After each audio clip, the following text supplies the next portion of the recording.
ভারত কর্তৃক বাঁধ খুলে দিয়ে বাংলাদেশের অকাঙ্ক্ষিত বন্যা সৃষ্টির প্রতিবাদে বিক্ষোভ ও march to Indian high commissioner কর্মসূচি পালন করেছেন গণ অধিকার পরিষদের বিভিন্ন নেতাকর্মীরা।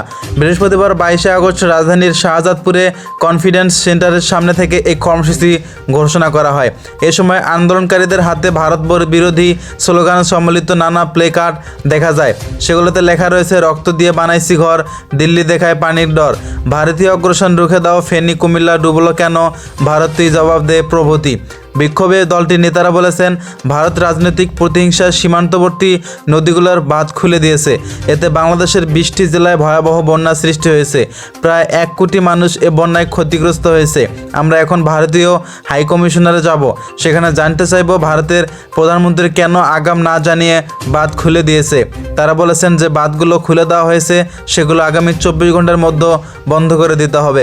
বক্তারা আরও বলেছেন, ভারত খুনি হাসিনাকে আশ্রয় দিয়ে অন্যায় করেছে, তাকে ফিরিয়ে না দিলে বাংলাদেশের সঙ্গে সুসম্পর্ক সম্ভব নয়। ভারত যদি বাংলাদেশের ছাত্র জনতার বিরুদ্ধে আর কোনো সিদ্ধান্ত নেয়, তাহলে এর পরিণতি ভয়াবহ হবে। আমরা দেখব ভারতে কিভাবে আমাদের সহযোগিতা ছাড়া 7 সিস্টারের শান্তি বজায় রাখে।